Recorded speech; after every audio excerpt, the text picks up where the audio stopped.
Oui, on va regarder, parce que la situation aussi, c'est évidemment la situation en Italie, On Lampedusa. voit ici. Voilà, Lampedusa, regardez, c'est très intéressant de voir où ça se situe. On est 200 km au sud de la Sicile, on est à mi-chemin entre Tripoli, donc en Libye, sur la côte nord de la Libye, et Palerme. Oui, l'emplacement est important. Voilà, et on est à peine à 100 km à l'ouest, vous avez le rivage de la Tunisie.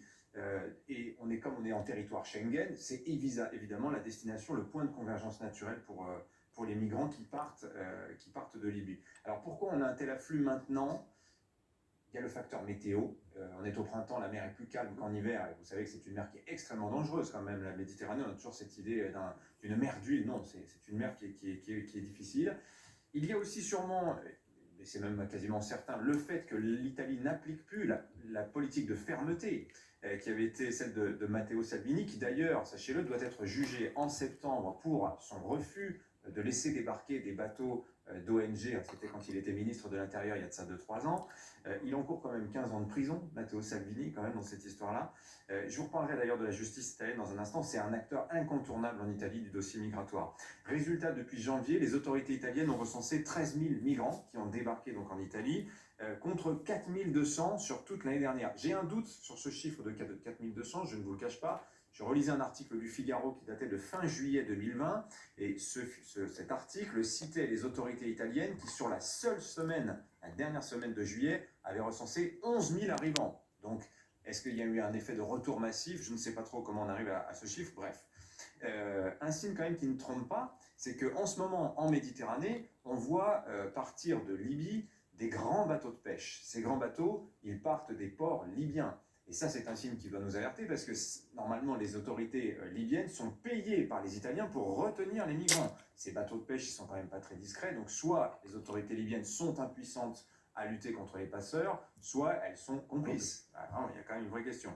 Alors, évidemment, cette situation, cet afflux-là subi de migrants à Lampedusa, c'est la tuile pour Mario Draghi, parce que lui, il est dans la crise économique, il est dans la crise du Covid, et là, il se retrouve avec évidemment Matteo Salvini qui lui tombe dessus.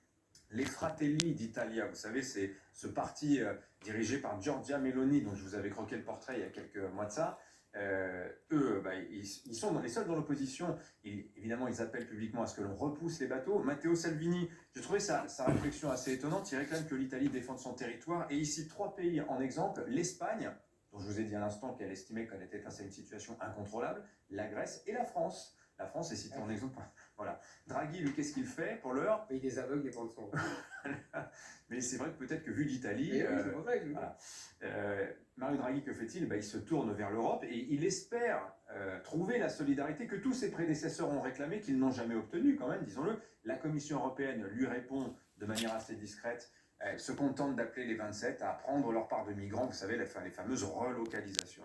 Voilà. J'ai envie de vous relancer sur la justice italienne, mais juste avant, une réaction par rapport à ce qui se passe en ce moment. C'est une réaction j'allais dire, je suis tout sauf étonné. Dimitri l'a dit, il fait beau, bon, vous voyez, c'est reparti. Je pense qu'il y a des complicités entre la police libyenne et les passeurs. Les policiers libyens doivent être copieusement corrompus. Donc voilà, ils laissent partir. Il y a les ONG aussi les aident. Si vous voulez, il y a tout un écosystème qui profite de la faiblesse des États européens et de la justice italienne comme française, etc. Mais Dimitri va en parler. Parce qu'il y a des pays où on peut très bien accéder par la mer et où personne n'y va. Je veux dire, le Japon, personne n'y va. L'Australie, personne n'y va. C'est bizarre. Comment? Depuis la Libye, c'est un peu loin. Bah, oui, mais vous savez, rien n'est loin en vérité. Bon. C'est simplement que les États européens n'appliquent pas fermement la politique qu'ils devraient appliquer, c'est-à-dire d'arrêt de cette invasion. C'est une invasion. Alors justement, vous parlez de la justice italienne, quel rôle elle joue dans la crise migratoire? Alors ça, c'est une information que j'ai lue dans la presse italienne de fin décembre. Ça, vous allez voir, c'est assez stupéfiant. Certains juges italiens ont décidé de pratiquer des évaluations d'office pour chaque migrant dont les autorités italiennes prononcent une obligation de rapatriement dans son pays d'origine, parce que cette personne, ce migrant, ne peut pas prétendre à l'asile politique. Donc là, on parle des migrants économiques, ceux qui partent d'Afrique, qui veulent aller en Europe pour travailler. Eh bien, les juges ont mis en place des critères d'appréciation, ce qui autour du risque Covid. Alors qu'est-ce que ça veut dire? Ça veut dire que les juges vont regarder les ressources médicales d'un pays, ils vont regarder le niveau de pauvreté, ils vont comparer avec l'Italie, et on arrive à des cas où, par exemple, vous avez l'histoire d'un adolescent de 15 ans, il est arrivé clandestinement en Italie de la Gambie, il a trouvé un stage, il reste, parce que dans son pays, il y a le Covid. Un Guinéen de 15 ans maintenant, alors là, l'histoire est encore mieux, il a raconté au juge être terrifié à l'idée de rentrer dans son pays parce qu'il avait peur des pouvoirs de son oncle sorcier.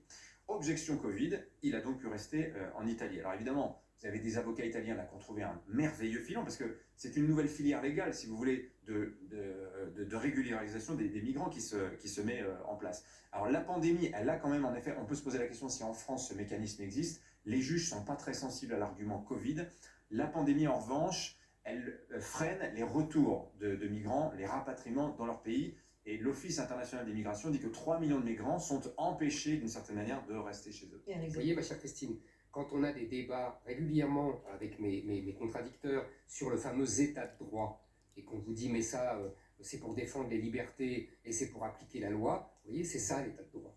C'est-à-dire qu'au départ, c'est le pouvoir politique qui doit se soumettre à la norme juridique, c'est tout à fait normal et c'est très bien, ça prouve qu'on est un pays démocratique, etc. Mais là, le juge se permet d'interpréter selon son idéologie la loi et d'imposer son idéologie au gouvernement élu par le peuple. Il n'est pas élu, le juge, et il impose quand même sa politique au gouvernement qui est élu par le peuple. Merci beaucoup, Dimitri. Dans un instant, vous allez nous parler des sanctions pénales